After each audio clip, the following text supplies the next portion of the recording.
Welcome to the Together for Education in Ames podcast, where we have meaningful conversations on the state of our local and Iowa school districts. Schools should be a place of hope for children where they can come and learn without fear of being judged and labeled. We advocate for unity in our student population and excellence in education. I'm Chris Campbell, hosting today, and along with me, we have a special guest, State Representative Jeff Shipley. Hey, Chris, great to be with you today. Great to be with you. And thanks for coming. So, for those of you who don't know me, I am a father here in Ames. I'm the son of a teacher. So for anybody who thinks I might not be concerned about the welfare of teachers or appreciate teachers, I absolutely do. My mom was a teacher. She graduated from University of Northern Iowa, and she taught home economics. Well, and I'm a proud public of public schools myself, and so obviously I owe my upbringing to what the public school provided, for better or for worse. And so, yeah, I think we do express appreciation for everyone who comes in with a good heart and open mind to serve others and help children. I think that's something we do need to make clear. We have a lot of appreciation for the dedicated professionals that are there. Absolutely. So the topic of our discussion today is going to be how some of the ideas that we're seeing in schools, whether it's undercover reporting or things that have come out through public records or testimony in the state legislature. Well, I think what I've seen that kind of caught my eye about we organizations been able to do is I think you've been able to root out kind of the source of, I think step one is what's going on in our classroom, what is being taught. But then the next step would be, well, why is it being taught? Whose idea was it to do this? Who signed off on it, or who brought that idea forward to be signed off on?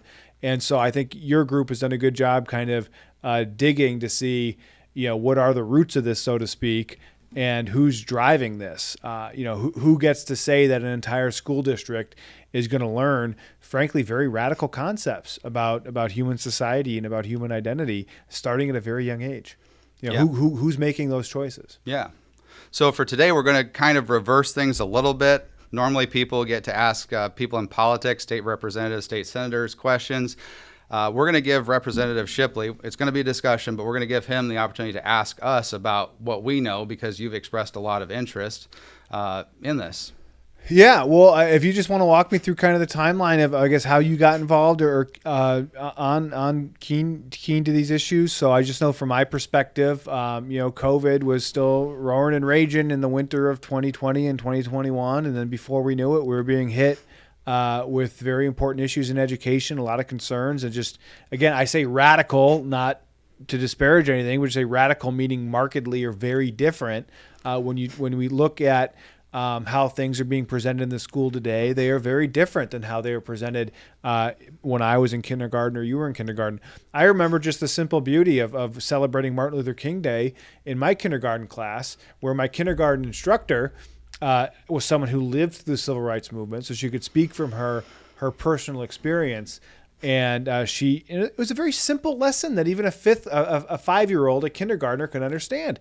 You judge people based on the content of their character, not the color of their skin. Right. Echoing Martin Luther King's words verbatim and imprinting that on a little 5-year-old's heart or a 6-year-old's, mind. What you guys uncovered in Ames as they've been approaching these issues, most, I think, in 2021, and we've kind of it'd be interesting to hear how things have progressed since the whistle was blown or how the cat was out of the bag. So things I suspect, I know as my role as a state legislator, that the education that our children are being offered today is very different in many ways than what I experienced growing up in a public school and what likely you experienced as well. Yeah. So if you just want to tell me, I guess, what's been happening at Ames you haven't been involved in politics prior to this, correct? Not too much, no. Okay. So what is it that you saw, heard, felt that motivated you to get involved in a group like this, to be so passionate about these issues? What's happening in the Ames School District? Well, I think the first thing I noticed, I can say that I actually, when I was younger, when I was 18, I registered as a Democrat, and I grew up in a split household. I had a dad who was a Democrat all his life, and my mom was a Republican.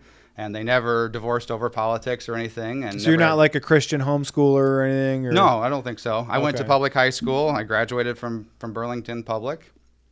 And I think the thing that really got my attention was actually things that I was seeing at work. And so at probably 2016, 2017 timeframe, I got sent to a leadership class at work. And there was a section where they covered people like Peggy McIntosh, who have writings like The Invisible Knapsack, Unpacking White Privilege. And I'm just going, what is this? And these were trainings required for work? They weren't required, I don't think. I think I was given the opportunity to take this class. And this was a portion of the class. It wasn't the whole class. Most of it was how can you get along better with your coworkers, and how can you show leadership in your organization, kind of take the lead with something that needs to be done, and be a more productive employee and member of a team. Mm-hmm. But that hit me because I thought, well, all my grandparents grew up basically, by our standards today, dirt poor, like out on the farm. You had to go outside and pump water out of a well.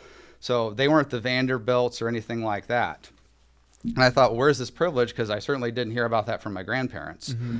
And so I kind of started looking more into it. And then, when COVID hit. So you were initially kind of rubbed the wrong way by just the presentation, right? Because some of the assertions therein. Yeah, I think so. Because the assertions usually are that if you have a certain skin color, you by definition have privilege. If you're male, you by definition have privilege. And so what I think was implied in that, at least that's what I got from it, is that no man has ever had poor circumstances.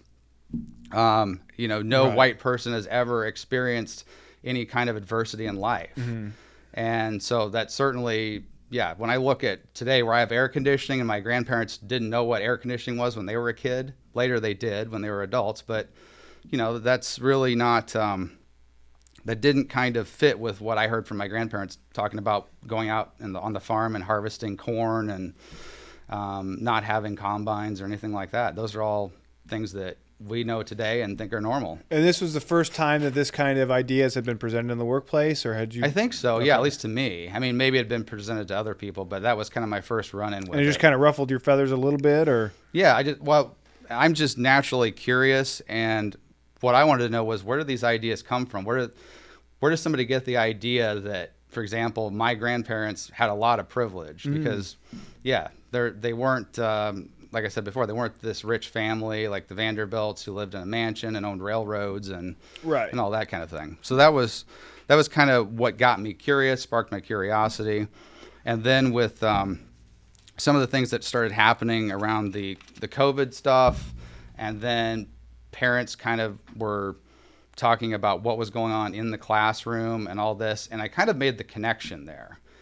And then I started seeing what was going on in the Ames school district. I can't even remember what the first, thing I saw with that was, but then at one point I just ran into Kira at the park with her kids, and I had my daughter there and just started talking to her. She was talking to a couple other parents. I didn't know who they were. They were talking about this kind of things that were going on in the schools.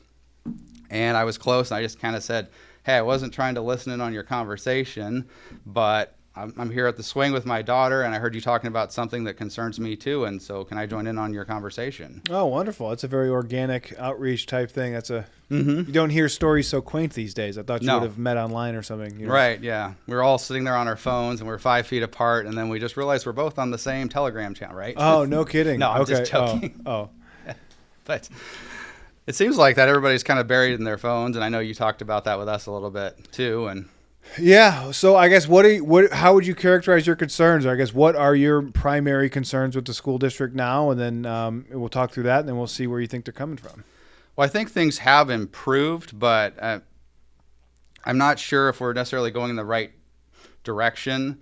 You and I talked about how when I was in school, we didn't have these ideas in the classroom. It was, I had math and chemistry and physics and art and music, and I'm not very talented with visual arts, but performing arts, music, I'm pretty good with that. I was in band and choir and all that stuff, and so we did that, and we didn't have people coming in and talking to us about our social identities and all this, and I don't think that's good for kids. I don't want my kids being boxed into, you are in these categories and therefore you have this identity and this is your position in society, and you're either an oppressor or an oppressed person. Right. So when we started going back and looking at this, one of the things that I collected, someone gave this to me. This was a magazine from the Ames School District, and they've been sending these out, but this particular one was about critical consciousness training. And this is when Superintendent Risner was here, and she talks about the Black Lives Matter Week of Action at school, and that's one of the things that concerned Sadrach, some of the things that they were being asked to teach. It was so egregious that it caused some educators to resign their position because they wouldn't go along with it. Exactly. Interesting. Yeah. So there was that. The thing that they did, and I think it might have been the superintendent's idea, was they brought in consultants. So these were 2 Iowa State University professors, and they were Katie Swalwell and Daniel Spikes. So how did you find that out? That they were brought in? Yeah. I believe the school district was actually trumpeting it. They have videos called the Amazing Education series where they talk to Katie Swalwell, and I viewed some of those. And then the other thing is we did some public records requests for district expenditures on consulting. And so we've got this big pile right here. So back up. So critical consciousness implementation. Correct, yes. What does that mean? So critical consciousness, and I think I even wrote it down here, is when you view the world through a certain set of filters. They like to call them lenses, but I think a filter is a more appropriate metaphor. So you view the world in terms of who's in power, who's not, who's an oppressor, who's oppressed, and you also have a duty of conscience, to overturn those power relations. So wow. This is incredible. So yeah, they say here, the willingness and ability to see how power and privilege are at work to systematically advantage some while simultaneously disadvantaging others. Right. And then it's interesting, they'll paint with a very broad brush, and they'll assume that black children, under this framework, you would assume all black children have systemic disadvantage. Right. Which to me is just so amazing, because we have the situation now where even just take the school closures, for instance. So one thing Iowa was able to lead on is Iowa was in the first of the nation to pass a law that said students have a right to be in school. Right. They have an option to learn online, but they also have the right to be in school, because we already saw the harm that was coming from schools closing down. So it's just strange to me. There's just so many obvious examples where this is inverted, because a black child in a black child in Iowa that has the ability to attend school in person, they have a lot more privilege than a white child in Minnesota that's in a school district that's still shut down. Right. And so there's a lot of dimensions where this analysis is just doesn't add up. And so it's a very shallow, simplistic way of looking at the world, where if you just even stop to think about it for a few minutes, you can example after example after example. For instance, your grandparents, there's been rich African Americans in U.S. history, but your grandparents didn't have as much privilege as they did, having to pump their own water and not having access to amenities and the luxuries that money provide. So it's just very, very strange. And I loved one of the discussions from your previous shows where, when you assign this label of, all black children, we're going to assume that black children are disadvantaged. How does a black child interpret that? Right. There's something about me that I can't really control, that I was born into. The deck is stacked against you. That necessarily puts me at a disadvantage from my peers. And so how do I...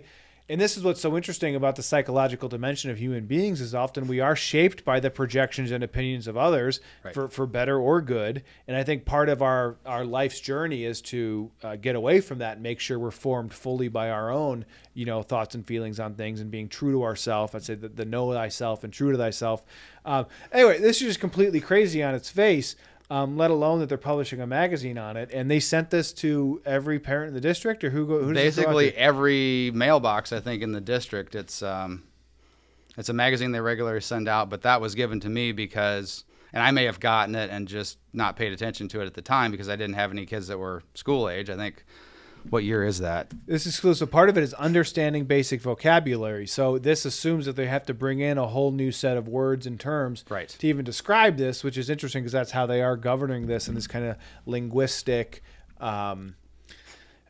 just these linguistic games where it's finding the terms to describe what you're seeing and hearing, and again labeling things or mislabeling things. It seems to be kind of the battleground that people are facing on. Like we heard stories of, oh, this child is being chastised or disciplined for not using the right pronoun, and how does a 7th or an 8th grade or 7 or an 8-year-old comprehend pronoun usage and radical gender theory in the context of biological reality that a 7-year-old can't understand. So this is just particularly amazing, and I did not realize that they had a magazine on it. Yeah, so they kind of were very proud of it, and they were kind of shouting it from the rooftops. And sorry, I should have read this before the show. Oh, that's okay. You can read it later. So this was February 20. Oh, this is the spring 2021 edition. Okay. So, yeah. But this happened. The course they're describing, that was in that first week of February of 2021, thereabouts, right? Yeah, I think that's right. So what happened next then? So this is when Jenny Risner was superintendent, and I remember her getting... Do you know where she ended up, if she's at another district now? I haven't heard if she has another job now or not. So that's what's interesting, because it's like when one school district is able to get rid of a trouble administrator, sometimes they end up at other districts and they bring all that baggage and drama with them. So I just, as an aside, it's interesting to wonder what happened to her. So she ended up leaving. We had an interim superintendent for a while who was always intended to be interim while they searched for a more permanent superintendent. And she kind of just said, whatever our policies are right now, let's continue with those. I don't want to rock the boat. We're not going to change them one way or another. But so just to be clear, the fact that Superintendent Risner left or was forced out, right? That's kind of reflective of the success that. Now, had this group coalesced by that time, or what was the initial reaction in the community when this magazine hit mailboxes? I wasn't all that involved in that, and then the whole thing at that time. I think that was probably before I met Kira and started talking to her and some of the other members. When you guys met at the park that day? Yeah, I think it would have been the summer. Yeah. Okay. So this was spring. I think in the summer, I was just out with my daughter, and then that's how I ran into her and started talking to her. And okay. Yeah. But this was given to your mailbox, so you had. I'm pretty sure I got a copy of it. Yeah, okay. Somebody gave me that one. I don't know if I threw it away at the time or what, because I don't know. Well, so it's interesting the progression too from a voluntary workplace training with some of these concepts in an employer environment in 2016, 2017, right, to where fast forward 5 years later, yeah, and it is the official curriculum that a entire school district is adopting, yeah, as pedagogical fact. I mean, we talk about what we're talking about, going back to some of the things you pointed out before the show, the philosophy of education. Right. What they're doing is they're, codifying or instilling, like they say, implementing their philosophy of education, which includes critical consciousness, and they're making that decision across an entire school district. Yeah. And that's supposed to be part of the education. And so did the school board vote on that, or how exactly? We talk about the implementation of the critical consciousness. Right. How did that get implemented? What led to this happening? I think it was the superintendent got hired. She says in that article that was kind of the mandate that she was given by the school board at the time. And I know we had an activist on the school board who, from what I can tell, was pushing everybody in that direction and basically said, if we don't do the critical consciousness stuff, if we don't do the BLM stuff, then if you don't want to go along with this, then, well, you might be racist. I think that was kind of the implication there. Which is kind of like I don't know if that elevates to the level of bullying necessary, but I mean, just what a thing to say to someone, It's like, hey, we have these radical thoughts, and if you don't agree with them, there's something wrong with you. Right. Well, then it's also interesting. So she's saying she was given the direction to address issues in longstanding disparities in students' academic performance. Right. So it's like interesting. What is their own yardstick that they're measuring by? How would Superintendent Risner know if this program was a success? I wonder, Consultants. So one of the things that they paid for here is called an equity audit. So that was one of their big expenditures, tens of thousands of dollars. And what did that tell us about that? What did that consist of? An equity audit on the entire school district? Yeah, it was. And I haven't dived into it in great detail, but a lot of it has to do with surveying people about, they call it a climate survey. Students or staff or both? Students and staff, yeah. So that's, we were talking about surveys earlier. So they do that, and then, of course, they're going to sell a program to fix it. So, of course, you're going to need it. The consultants are salespeople, too, right? Yes, right. yeah, exactly. And you have to pay them for their service. They're not doing this for free. It's like going to a car dealer and saying, do I need a new car? What do you think they're going to tell you? Well, yeah, you do. They're not volunteering their services to the district. No, These are not. paid professionals that are getting a pretty penny, a decent Some chunk of this change. was $250 an hour. The total was close to $250,000 over about 3 years. That's how much they care. Yes, right. For the well-being and alleviating the disparities and the disadvantages. They care so much about helping the disadvantaged that they're willing to volunteer their services at the generous rate of $250 an hour. Correct. That's outstanding in of itself. Because when I try to improve our school district, like I'm motivated just by a sense of the outcome itself, that educating a child and watching a child succeed, thrive, overcome obstacles, accomplish things, that's a reward in and of itself that is perhaps more rewarding than the financial remuneration. So it's just very fascinating that there's been a little bit of an industry, a very highly paid industry that exists to implement critical consciousness. Yeah, in fact, I think it's, I heard you as a taxpayer is footing the bill for that. Correct, right. And when we hear public dollars belong in public schools, well, some of those public dollars are going into the pockets of consultants. Right. That's not in the public anymore because they're not district employees, they're outside vendors. So some of our public dollars are winding up in private hands, so... Yeah. Well, and then I guess, so did the school, anyway, keep going, dude. What else do you know about this? Well, so she's saying she's responding to a mandate of a school board. Right. But and they didn't approach the school board and say, hey, we're at the December school board meeting. This is our idea for February. Do we have the board's permission? There was never like an official vote on this. I can't answer that because I'd have to go and listen to 3-hour-long school board meetings for a while, and I just haven't had time to do that. So my understanding was there wasn't, and they were acting, but I don't know. Again, it's I think though usually a lot of times boards will hire some president or director or superintendent, and they'll kind of give them a general mandate, and then they kind of decide the specifics.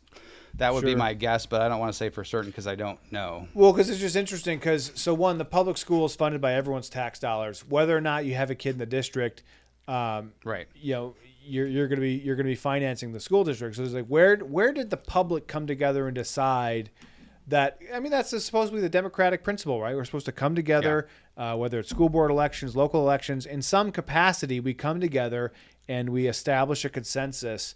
And this is so important because the school, why these issues are so contentious is because when Superintendent Risner is making this decision, or these consultants, they're not doing it just for their own kids. Right. They're not for everyone. Yeah. And this is the school district that exists. And so again, it's just such a big, powerful play that they feel that it's within their purview, within their power to move this direction for everyone. Mm-hmm. And then in addition, if you have a problem with that, if you want to express some discontent, it probably means you're either bigoted, racist, homophobic.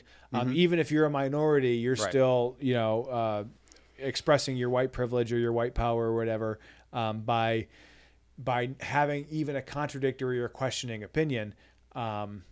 And so anyway, it's just very fascinating. So what else did we learn about these consultants? Well, I wanted to know, so one of them I knew, and I think the other one as well, was a professor at Iowa State, Katie Swalwell. She's the one I've done the most research into. And I've got she wrote books that you... She wrote books. She wrote... so what's she about? So she lives in Iowa. Yeah, she lives in Iowa. She's a part of the university? Not anymore. She just runs... So she's part of a consulting group called the Equity Literacy Institute, along with a guy named Paul Gorski. Okay. And Gorski has been brought in to do some talks with the Ames School District as well. But this one was just edited by Katie and Daniel Spikes, who was the other consultant.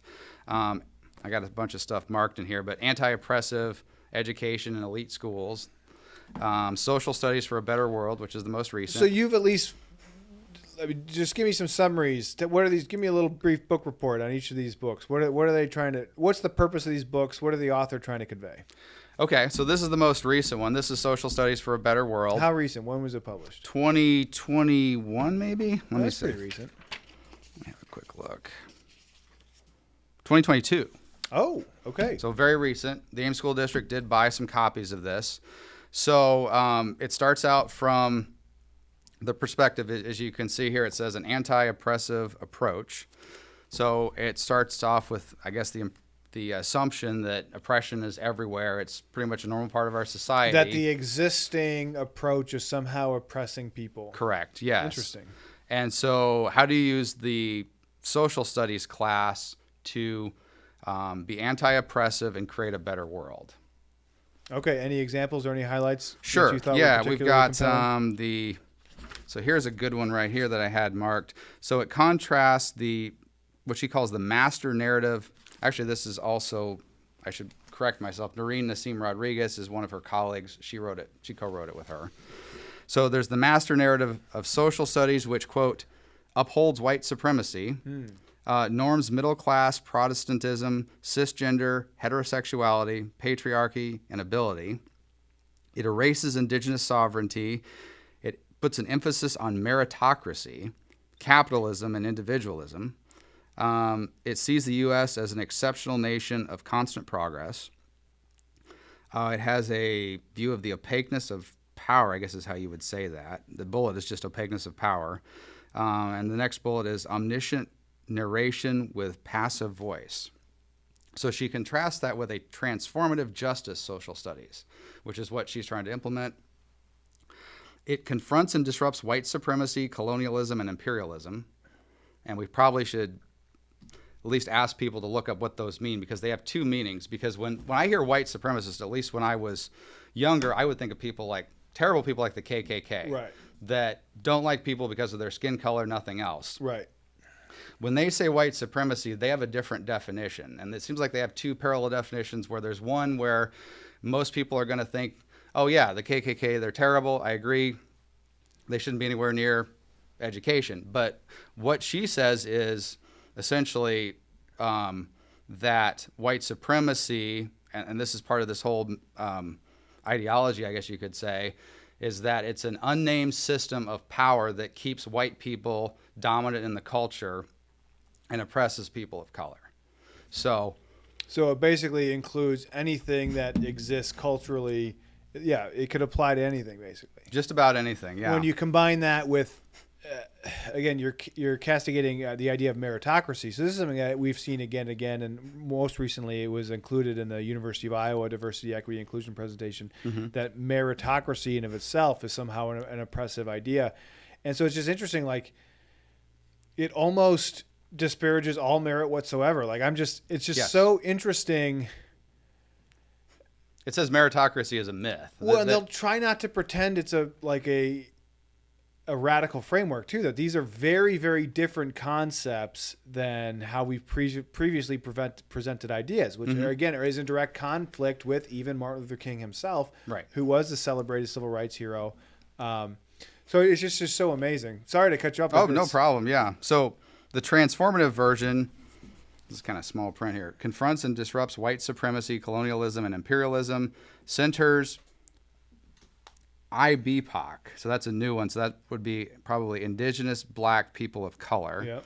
LGBTQ plus, followers of non-Christian religions, undocumented immigrants, and others outside the normalized American citizen, in quotes, and their agency voices histories across time, space, and place on their own terms rather than only in relation to whiteness. Well, so interesting thing on that, one thing that just stuck out of me is they mentioned undocumented immigrants, but they didn't mention immigrants that come over legally. Right. Because, again, this is so interesting about this framework, because you can look at, there's lots of immigrant groups that come from particular areas, whether it's Asia or even Africa, that do perform very well, and on a race by race basis. I mean, Right. Koreans or Asians, and even think Nigerians or certain subsects where Yep. they're able to make it work for whatever reason at all. Right. And maybe it's because they have particular cultural or social trends that contribute to success, rather than investigate what's making this group more successful versus that group.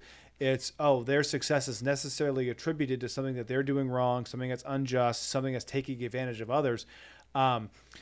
So, and then this person who wrote this book is being paid to implement these programs in public schools. Katie, yeah, one of the authors, yeah. And how well do you know much about her work beyond Ames, or?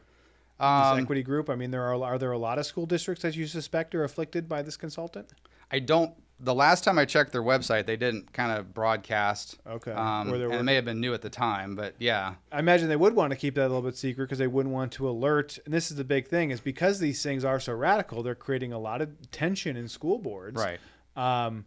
Where, again, it's just so sad to me, because a school board meeting should be a place where people are coming together and figuring out the issues that serve their children. Right. Instead, there's been, school boards across Iowa have been these battlegrounds of teachers, or sometimes administration versus parents, or teachers and parents versus administration, or teachers versus parents, or any combination of that.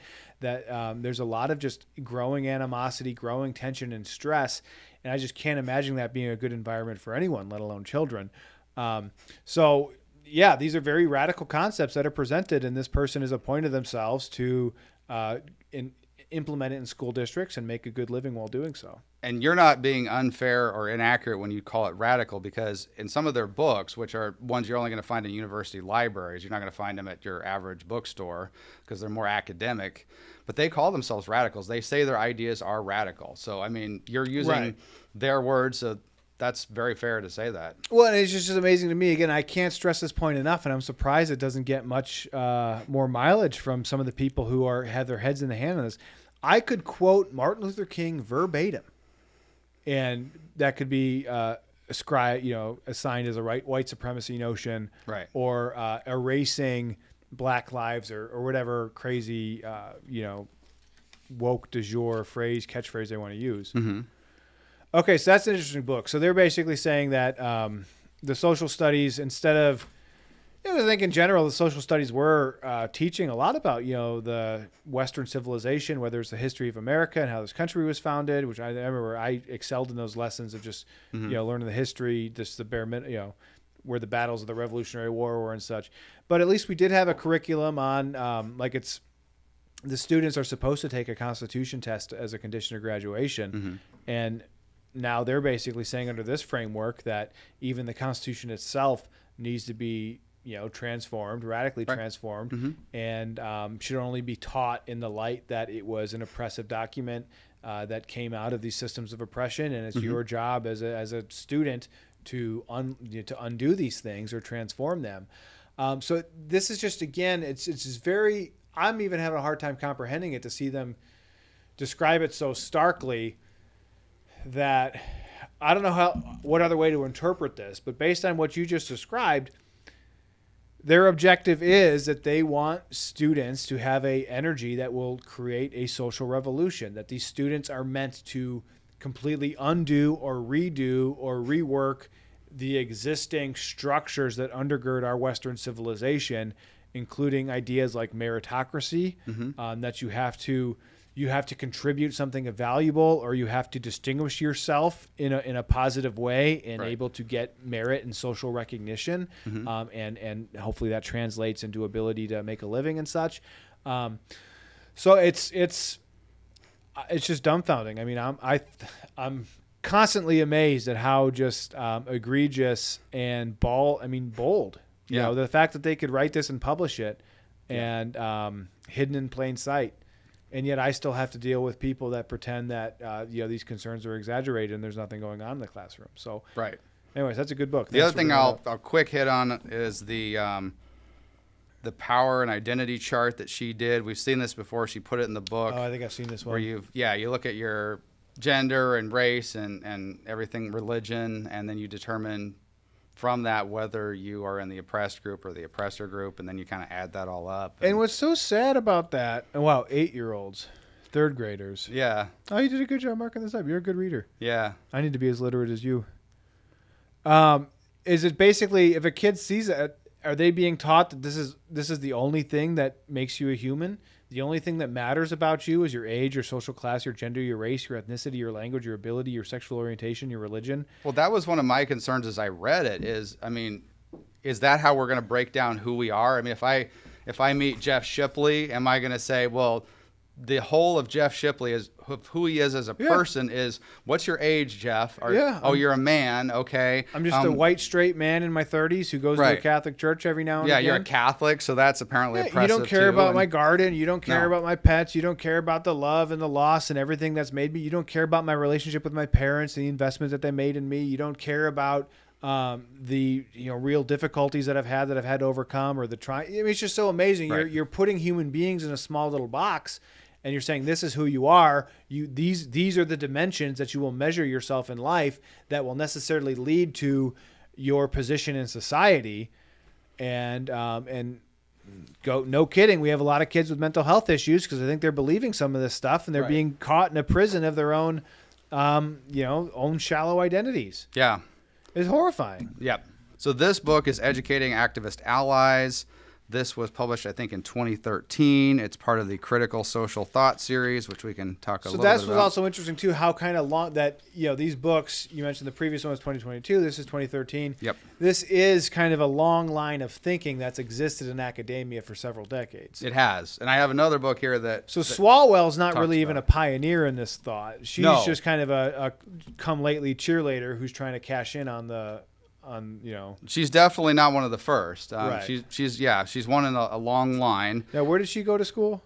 She did her undergraduate at UNI, and I remember reading about that. So she isn't a product of Iowa, okay. No, she's not. Oh. And what I remember her saying, and I don't remember which writing it was in, she said that the School of Education there was pretty conservative at UNI at the time, which would have been the late aughts, 8, 9, something like that, I think. But she said that the history department really opened her eyes to some of this stuff. So apparently the history department was pushing some of these ideas up there. And she had, I think, a minor in history. Then she did a master's and PhD at University of Wisconsin-Madison with Michael Apple. And in this book, The Critical Turn in Education, which is by one of her colleagues, Isaac Gottesman, who was at Iowa State University when he wrote that, right? Isaac Gottesman is that's how we pronounce it? Okay. Yeah, I'm pretty sure it's Gottesman. So anyway, he says that Michael Apple was, in fact, one of the key figures in bringing these ideas of oppressor and oppressed and everything into the field of education. So she did her master's and PhD with Michael Apple. Okay, wow.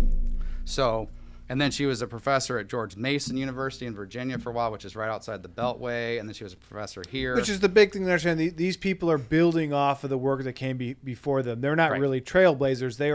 They're just carving out a wider, pretty well-established trail that these, frankly, radical, could we call them Marxists yet? Do we want to define the term Marxism and see how that might, because that's another thing that some of the Democrats in the State House, they'll get very upset if you use that word to describe things. And it's like, well, I don't know how else to describe it, because you're talking about the classification of human beings and you're assigning all these power dynamics that, to me, really resemble a Marxist framework of understanding the world. So we can go to the index in this book and take a look and see. Do they describe themselves as Marxists? In this book, The Critical Turn in Education, Isaac Gottesman talks about critical Marxism. So yes, he's describing them as Marxists himself. So if we look at Katie Swalwell's book here, Marx, K. Okay, so that's Karl Marx, Capital, Volume 1. Well, there you go. So she's citing Marx. She also cites on page 22, I believe it is. So she cites him, I guess, through Zeus Leonardo, who's he's in a whole other discussion about some of his ideas. But she says, in terms of race, Leonardo, 2009, similarly notes a need for a different approach with white students when he references Lenin's, and that's Vladimir Lenin. This is not John Lennon, I am the walrus, cuckoo, cuckoo, or whatever, that's Yellow Submarine. So when he references Lenin's belief that the proletariat must be educated while the bourgeoisie must be revolutionized. And so when I read another book about critical race theory in education, which is right here, Foundations of Critical Race Theory in Education, essentially what critical race theory does is take bourgeoisie and replace them with white people and proletariat with people of color. That's all they really did. And in fact, they talk about this in this book. Derek Bell is widely considered to be sort of the grandfather of critical race theory. He started critical legal studies at Harvard Law School. And his big claim to fame is something called interest convergence theory. And in this book, Foundations of Critical Race Theory, they essentially say that he took Marx's idea that the bourgeoisie, the rich capitalist class, only allowed the proletariat, the working class, to make progress when it's in the interest of the bourgeoisie, the rich people. And so what Derek Bell said is, he said, well, white people only allow black people to make progress with civil rights and things like that when it's in the interest of white people. Well, so this is very interesting. So I guess just what I'm kind of gleaning from that is when we look at, say, this critical consciousness being implemented in the Ames School District and the thinkers who brought it and the thinkers, it branches back to some very ugly communist thinkers that include Karl Marx himself, and this had kind of spawned from these types of ideas and thought forms. So I guess it's just important to be very clear, and I think that's as tough as having the public's having a hard time, I think, comprehending that it's kind of gotten this bad. I think a lot of people, we know, higher education leans left, and there's some, Right. loony lefties in academia in their ivory towers, but that's never going to affect me in my life. And now it's, they've gotten to the point where they're flexing so much muscle that they can enroll an entire school district and implement their crazy ideas as if they were fact. Right. And that's the thing, once you get, I think that's the other thing too, is that this kind of indoctrination, it doesn't just like wash off.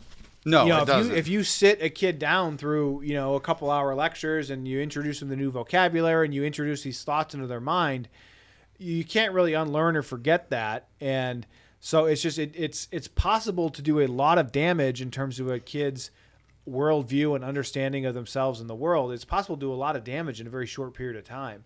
That's why it is very important that these things are kind of urgently addressed and thoroughly investigated to kind of get to the root and kind of root it all out. Yeah, when you were talking about Marxism, we hear the word critical all the time.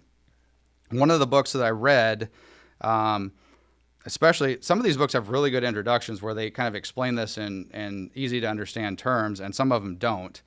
But this one was written, this introduction, by a guy named Douglas Kellner, who's now like Professor Emeritus of Cultural Studies at UCLA. And so I snapped this quote out of here. It's from Towards a Critical Theory of Society. And he says, the term critical theory of society was adapted by the Institute for Social Research in 1937 to describe their distinctive version of Hegelian Marxism. Hegelian refers to George Hegel, the German philosopher, who Marx drew a lot of his ideas from. So, they say in some of their academic books that they're Marxist, but a lot of times in public you won't hear that. They'll say critical. Well, so this is basically, social engineering that's been in place or been developed for a long, long time, and now it's being foisted on children, Right. and unsuspecting parents. And so on that topic, I wanted to talk a little bit about the School of Education. I don't know how long we've been talking. I know I could talk forever with the amount of books that I've looked at over the last couple of years, but I did bring a couple of things with me from the ISU School of Education, because the schools of education are where our future teachers get trained. Right. My mom went to UNI a long time ago, before this was in there, to get her teaching degree so she could be a teacher. And so Iowa State School of Education, they have a catalog. They have a catalog of education courses, and then there's also one about educational leadership and policy studies, I believe, and that is right here. But what I did is I went through and I kind of highlighted all the things that are kind of tip-offs to these ideas, which Isaac Gottesman calls critical Marxism.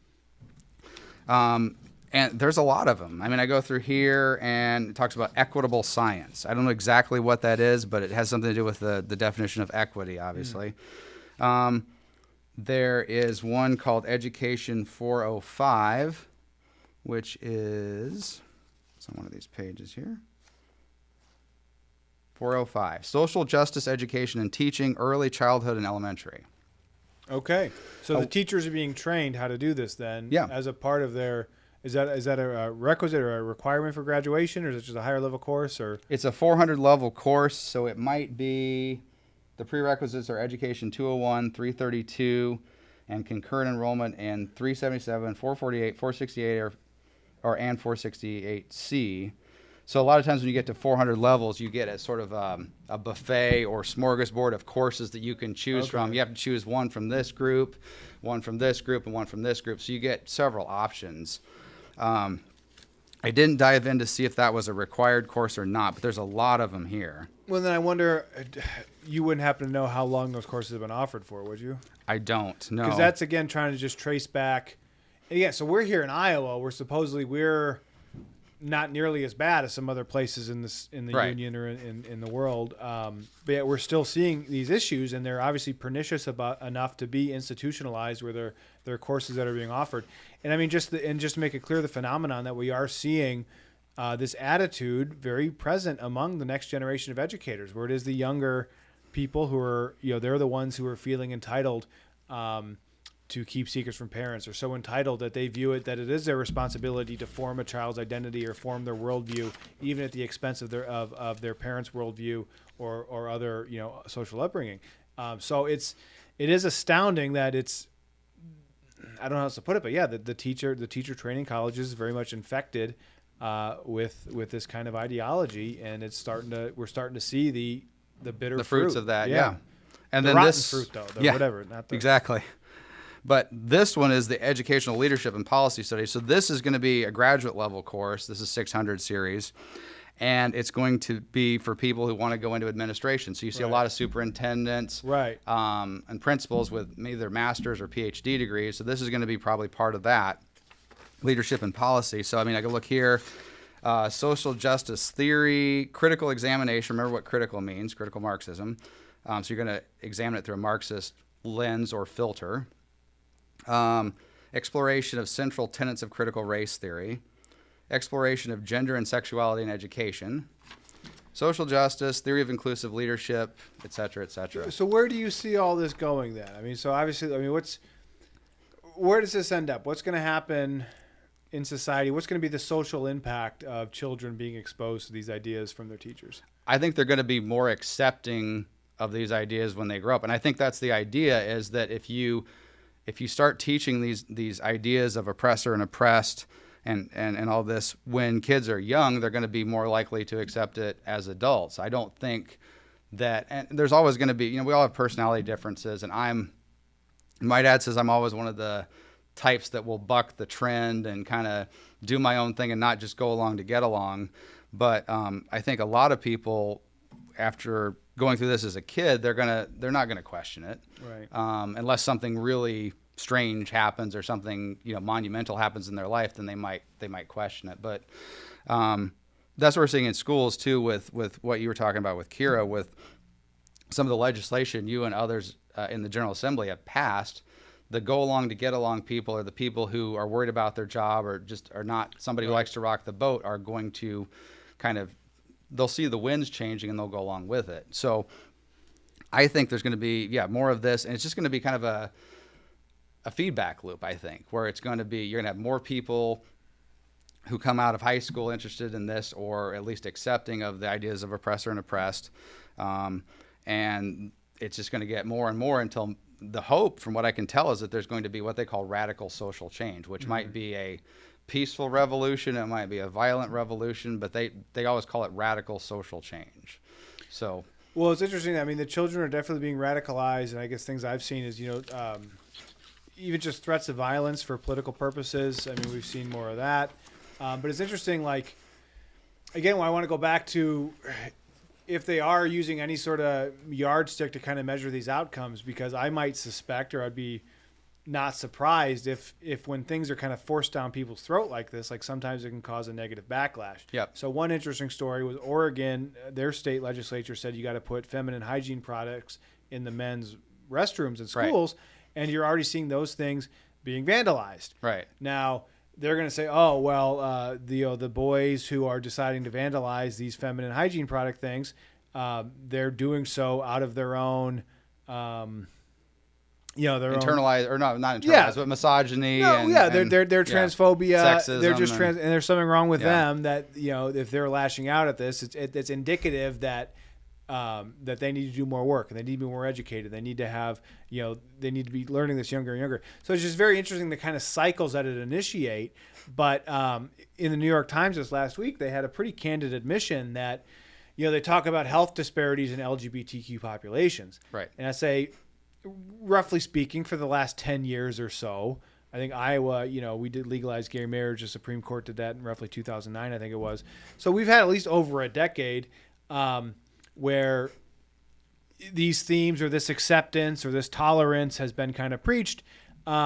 the New York Times admitted that they haven't seen any improvement in those disparate outcomes. Right. So again, despite all our best efforts to be accepting and tolerant and to educate people about how to be inclusive of these marginalized populations, we're not seeing that translate in improved health outcomes or improved outcomes in other areas. So it's just very interesting. Like, and again, how do we build the case that what they're doing? Because I mean, the reason you do something is important, right? Yeah. And so if they're saying the purpose for we're doing this is we're going to minimize these disparate outcomes, and then they do it, and if you can measure it and say, I mean, obviously that assumes we live in a logical society, which I guess we don't. But I guess I'm just very interested in that because legally speaking, when we craft the laws, we talk about all these different policies of discrimination. I mean, that's part of the you have to accomplish your person. The purpose, the policy has to accomplish its purpose. That's anyway. So it's very interesting to see how that may or may not play itself out. But I suspect there'd be some backlash, and anyway. So we'll see what happens. Yeah. So one of the things you mentioned earlier is, we don't see Iowa as sort of the epicenter of some of these more radical policies.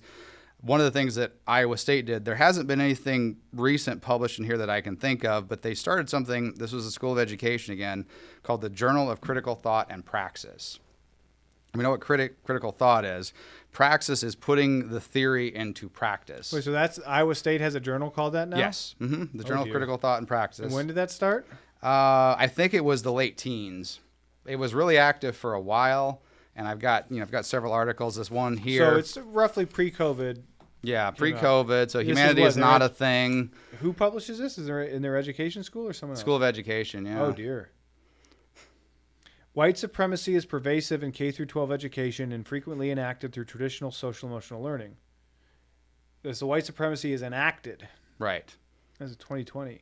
So yeah, they want to put these ideas into social emotional learning, and that's why they're saying it's social emotional learning is filled with white supremacy or whatever her exact verbiage was. So I'm just always curious too, like, and again, why it's so important to document these things. Like, how are they asserting that white supremacy is so pervasive in K through 12 education?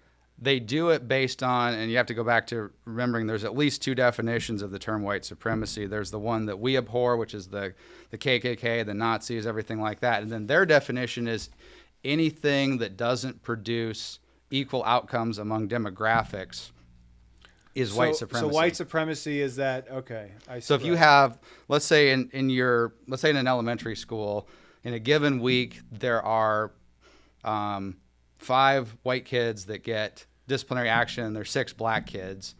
That would be an unequal outcome. So that would be obviously that evidence that itself is evidence of white supremacy. And the teachers have bias, and that's why it wasn't that one more, kid who's black got in trouble, disrupted class, and had to go to detention. It's just so the allegation proves itself in their mind. Yeah, but it's interesting. They talk about humanity. They're talking about framing humanity. So it's very clear from even this abstract that they're interested in redefining and reshaping how we view ourselves as individuals, how we identify as human beings, and how we identify collectively as mankind or humanity. Right. So they're not shy to really go, deep at the root. And for those.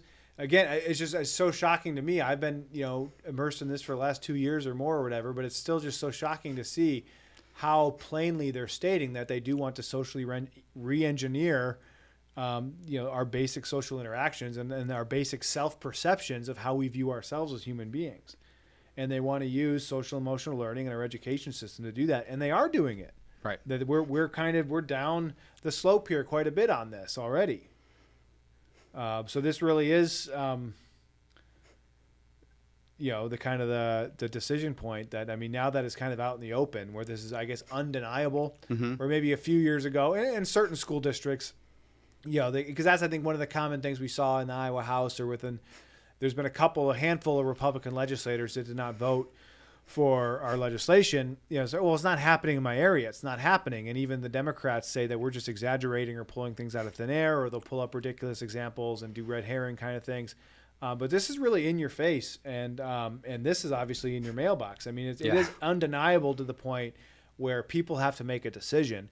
is this the education that is going to be the best for the community and society? Is this the education they want for their children or the children of someone they love or care about?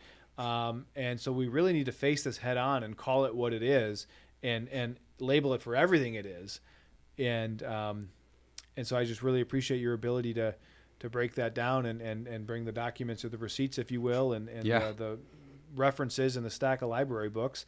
So I really appreciate your research. So how long have you been looking at? Have you been putting these pieces together, or doing? Or just did one reference lead to another, or how did you go down I find myself doing here? a lot of that. So if I get one of these books like Educating Activist Allies, and I look at, she'll reference things, and I'll look in the back, and I'll say, well, I got to go get that book and look at it. And so there's been a lot of, I'll read a chapter here maybe, and then I'll really want to know what she's referencing in this other book, and then I'll have to go to the library and either read it there or check it out and get another book. And so, and as you know, well, I'm a dad, so I don't always have a ton of free time, so I have to read a little bit every now and then. But yeah, I've just been kind of collecting my references. And So this has been a hobby of yours for the last couple of years then? I guess, yeah, although I'm not sure I like necessarily reading these books. Some of them are easy, and some of them are just, you think they're just putting words on the paper to fill pages so it looks like they've written more interesting stuff than they have. I always call it communist gobbledygook, and I think you do see that kind of come out, that there is a lot of just word salads, if you will. Yeah. And again, just because I did try to read some of the Gottesman book or whatever. Yeah. And I was able to read some summaries online, and I got some few choice passages, but I wasn't able to I thought it was going to be more of a page turner. Right. You know, because you do get these books where it does grip you and you want it, but right. Anyway, so it's just very interesting, the writing style of these kind of Marxists and how they do use language to, well, I don't even know. Sometimes it's obfuscating, but other times, like you said, they've been very blatant on what they're doing and why. Yeah, there is a lot of vocabulary that you have to learn, and then a lot of times I find myself having to stop, and they say white supremacy, and I was like, I don't like white supremacists, and I think, oh wait, they mean their definition, Right. which is unequal outcomes between demographics. Well, and then how just communication breaks down too, because you see this where we are challenged in having these type of discussions, and it's because I think people are using different definitions for these words, and if you can't agree on definitions, how is it possible to communicate? I think that might be one of the features, not a bug, is, hey, we do want to break down communication. We want to deliberately make it difficult for people to be able to communicate on these somewhat advanced social theories, these radical social theories that, again, you almost have to have a master's degree to make any sense of it, because Right. even a 7-year-old can see through some of it. Yeah. And all you need, and again, it doesn't take very many examples to counter examples of, okay, how does your critical race theory explain this? How do you know? So it's very disturbing. I'm just very thankful for activists like yourself who've been able to help guide the community and the state as a whole to just make it clear, what we're really dealing with. Sure. That we're seeing some leaves on the tree, but there are some deep roots here that go through our education systems, our teacher training colleges, and these have seeds that were planted, maybe in the 70s or 80s, Right. if not long before then in other societies, that now we're seeing sprout that rotten fruit that we're seeing for, children being disaffected, not wanting to work, being very radicalized, very entitled, aggressive, disparaging of institutions like business or church or family. So it's startling, and I appreciate you being able to kind of look at the black hole there and make some sense of it, because it must not be easy. No, I heard, kind of going back to what you were talking about a couple minutes ago, I heard from my daughter's friend's father is from Northwest Iowa, a pretty conservative area, and his brother told him that stuff isn't in their district. Mm-hmm. And, my comment is, well, as teachers retire and they're replaced by young teachers fresh out of college, those teachers who are replacing them, unless they have a very good sort of foundation of understanding what this is and the history of it and all that, they're probably going to be susceptible to that. They're probably going to be teaching that too. So, if it's not in your district, first of all, you're probably wrong, or it will be. Right. So I'll end with a couple of things here. Because I don't know how you guys know how far we are on time? Yeah, we've been recording an hour. An hour. Okay. Oh, wow. Yeah, we'll go a little bit longer. This is from the School of Education. One of the courses in this course list is Education 405. We touched on it briefly. This was in the building where the School of Education is housed on the Iowa State campus. I was just walking through there one day, and I snapped these photos. So this is a project for the class, and this is what the undergraduate education, soon-to-be teachers, are learning. And so we've got things for first grade class, and trying to think some of the more interesting ones. I mean, here's one that's interesting. It says, teaching philosophy. So they were supposed to write up a teaching philosophy, I guess, for this class. My position in society, so that's where you are in this sort of oppressor-oppressed hierarchy, is that I am a cisgendered, heterosexual, white, able-bodied, middle-class, educated male. So this is the sum total of who this guy is. Right. That's astounding in his own words. Yeah. It's amazing. That's how he thinks of himself. That means I'm one of many dominant groups in society, and I have a lot of privilege in my everyday life. Because I am all of these things, I have not personally gone through forms of oppression that other people experience in their everyday lives. So that means if you're a certain demographic, you can't possibly have had a hard life or ever experienced adversity. And then he goes on and says, since I'm in the dominant group, I need to check my biases and understand them to truly help all my students. Before this class, I like to think I was a good person who treated everyone equally and didn't have biases. This class has taught me that everyone has biases, and it is important to acknowledge them and understand them to inform and better yourself. It is important to include social justice in the classroom because education can be a tool for social justice. So he's going to teach these ideas to his students. Right. And we're talking elementary, like K through 5. Of course. Well, I won't go into all of that, but you're certainly welcome to have these. Well, and again, the idea that someone would pay to go to a college. I mean, these students are paying for this coursework to basically be taught about how they're nothing more than their superficial qualities, and they'll never be anything more than that. And it's just so sad to listen to. Even you reading that, it's like, it sounds like a sad human being. Yeah. You know? He thought he was doing okay, and he was treating everybody equally. He went through this class, and now he thinks, it turns I'm out a terrible he has person. biases, and thank God I paid all this money to find this out about myself, because I would have never known that I was secretly racist, because I thought I was treating people with respect, but it turns out I needed to be paying reparations, or something. You need to overturn the power structures of society. I need to go burn down a police precinct when George Floyd is accidentally killed or whatever. So that's very troubling. It's very sad. And there's clearly an agenda there where they want this philosophy. So I would just say, for my role, what we need to figure out to do as a state, because teachers, everything's licensed through the state. The education system, it's supported by tax dollars, where the authority comes from the state. That's the social contract. We have a state constitution.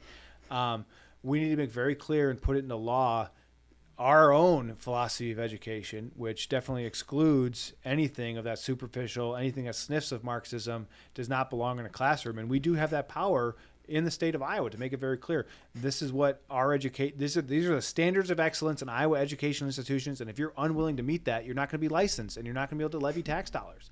Right. And so we need to get that on the books and make it very clear, because, you're training the generation. This was so sad, is because you read these things. It's like, hey, our kids these days how are they going to conceive the world? And it really is a blessing to know what freedom means, and to know a true vision of racial equality, where we judge people on the content of their character or their merits rather than a superficial attribute that is ultimately meaningless. So anyway, it's entirely sad, but this is a very, very important subject, and we have to meet it head on, and we're going to have to be I think pretty bold in addressing it, and making sure that we're not going along with it and not feeding the beast, however that looks like. So hopefully we've passed some legislation to kind of stop the bleeding and kind of put people in their place.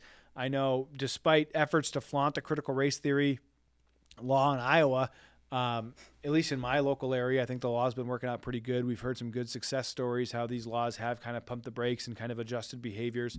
Another interesting thing, people behave different when they know you're paying attention to them. Yes, they do. So the more eyes on the situation, the more students that are paying attention, the more parents that are involved. It doesn't take much to have that threshold. I mean, 1, 2, 3, 4, 5 families, 5 parents speaking out at a school district meeting. That is enough to start tipping the scales. Yeah, and because they're thinking, how many parents are upset about this who didn't speak out too, because there's some people that don't want to. Well, I think the big thing too is people need to give themselves permission. Again, because that's the thing, they browbeat people. Oh, if you disagree with this, it's because you're racist and bigoted, and you're transphobic, and you shouldn't deserve to be in society. I mean, they really lay it on thick in terms of the kind of emotional manipulation that they're using to sell this. And so if you are exhausted from work and your other obligations, it can be strenuous to kind of face that down. I just got done with a hard day at work, and now I got to go to the school board meeting and be called a bigot, and that's the last thing I want. So it's very easy to abdicate that responsibility. But at least from my personal experience, I mean, those insults, I mean, they don't really stick. At least a lot of people in my neck of the woods are starting to see through it. Thankfully, we did have some legislative success this year, but we have to build, and we have to be kind of constantly vigilant, because they have successfully trained this kind of ideological contagion.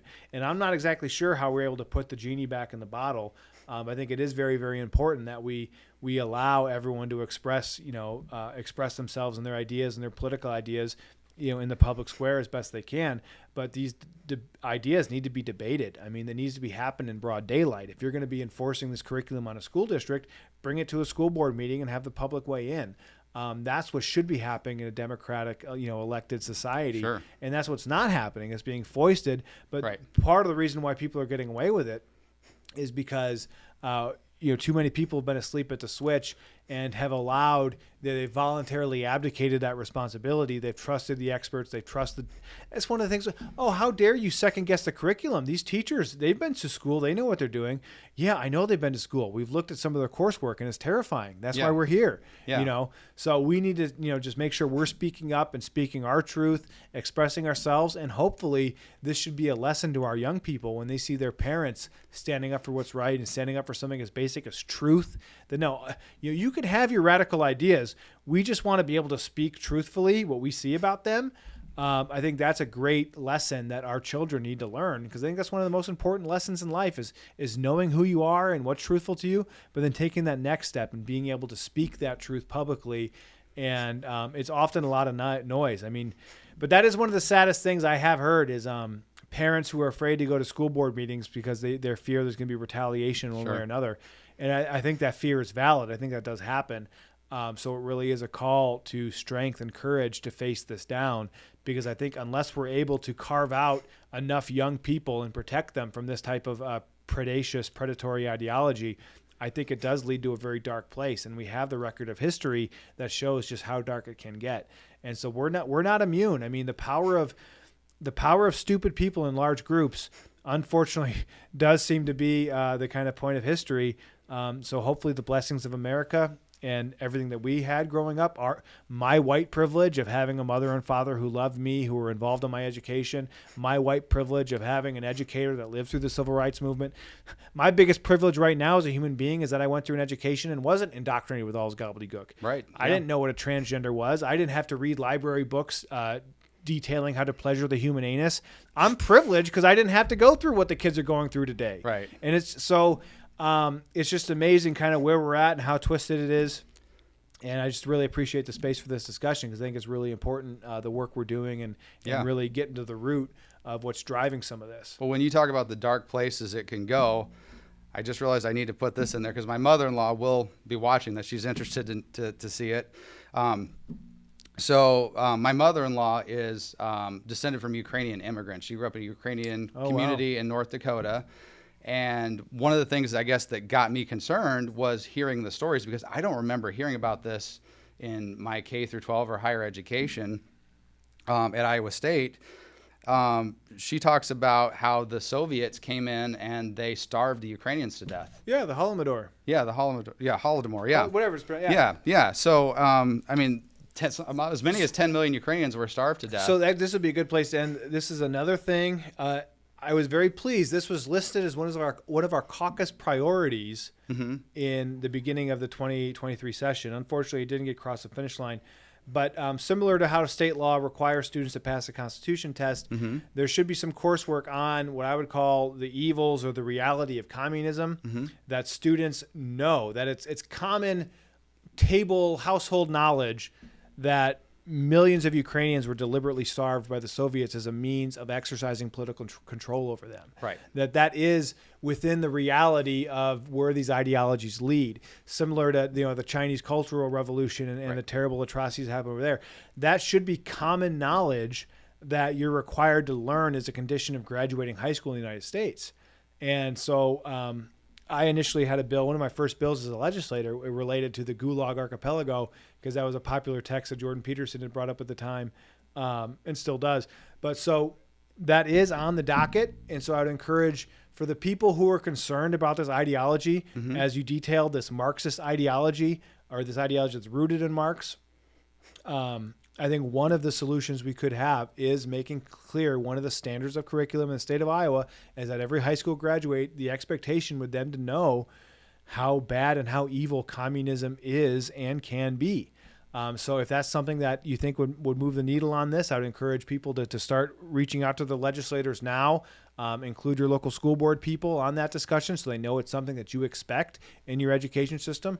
And that's where we need to do it. It goes back to our founding of our nation. I mean, public education itself was created because it was felt that a constitutional republic like ours, especially with a democratic populace that voted and elected their leaders, would need to be substantially educated in not just the issues of the day and current events, but the history of philosophy, Western civilization, everything that leads to the wisdom that creates such a government where power is diffused and where rights and liberties are protected. So, yeah, being literate's a great start, but you need to be literate and fluid in why these systems exist, why Western civilization and concepts of freedom that exist in America that don't exist elsewhere in the world do contribute to human flourishing. We need to be highly educated. So in addition to be educated on that, we need to be educated on the other side of the evils of communism and where these thoughts can lead and why it's not just fun and games. Oh, everyone feels good. We're all inclusive. Just sit down, white person, be silent for a few minutes, check your privilege while we do this unit. It's no, there's very real things at stake affecting the future of society and humanity that we really need to grapple with and reckon with soon, because this is a freight train coming down the tracks. And while we've slowed it a little bit in Iowa, it's still running rampant in a lot of other states in the nation. And these people, these consultants, the people who write these books, the people who are teaching the classes at the university, they're still there. We have to win and really crystallize the consensus and win the ideological argument on all these subjects. That's what we have to do. Absolutely. Well, it's been great having you with us today, and been a very productive discussion. So yeah, thanks for coming. Thank you for your expertise, Chris, and thank you for your leadership of the state of Iowa. You certainly have a long career of public service ahead of you. So I, for one, am very thankful for your work, and it's been an honor to be with you. And thanks for your work on the legislation.